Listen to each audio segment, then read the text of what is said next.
Assalamualaikum warahmatullahi wabarakatuh. Anak-anakku semua, apa kabar semua? Semoga semuanya dalam keadaan sehat walafiat.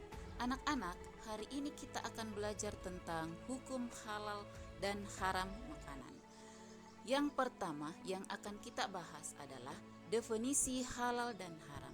Halal adalah segala sesuatu atau kegiatan yang diizinkan atau dibolehkan oleh syariat Islam untuk digunakan atau dilaksanakan.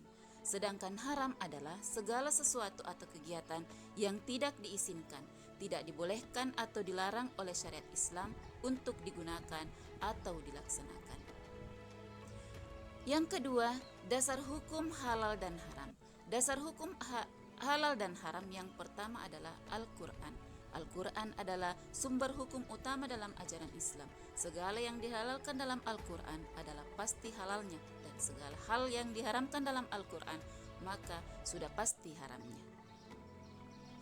Dasar hukum yang kedua adalah Al-Hadis atau Sunnah, berfungsi menjelaskan hal-hal dimaksudkan oleh Al-Quran, menerangkan hukum-hukum yang tidak tersebut secara jelas dalam Al-Quran, dan merinci hal-hal yang dinyatakan secara umum dalam Al-Quran. Dasar hukum yang ketiga adalah ijtihad.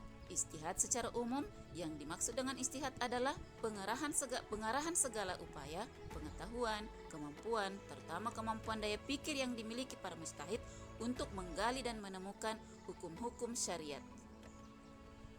Sebab-sebab halal dan haram. Halal dan haram bisa disebabkan oleh beberapa hal, baik zat, sifat, atau proses pengerjaannya. Yang pertama, zat asal. Allah telah menetapkan sesuatu yang haram karena zat asalnya, seperti bangkai, darah, dan babi.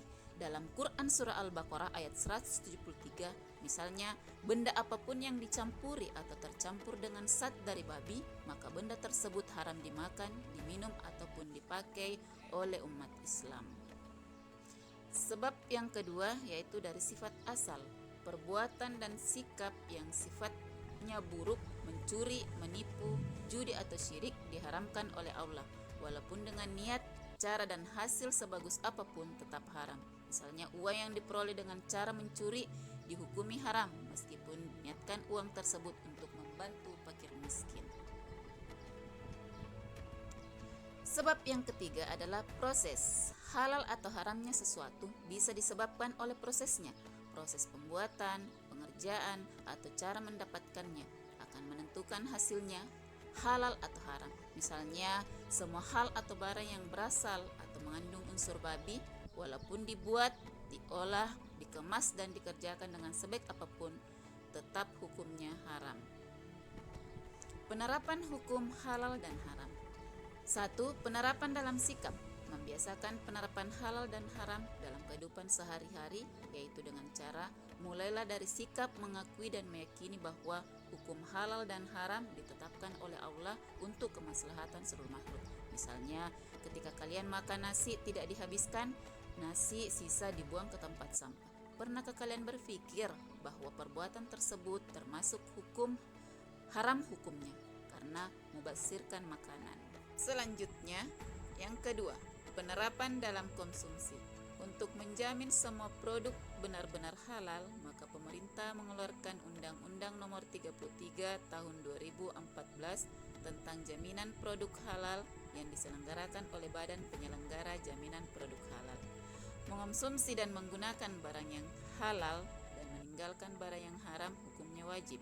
Abu Bakar mengatakan bahwa ia pernah mendengar Rasulullah SAW bersabda, "Setiap daging yang tumbuh dari sesuatu yang haram, maka tempat terbaiknya adalah neraka."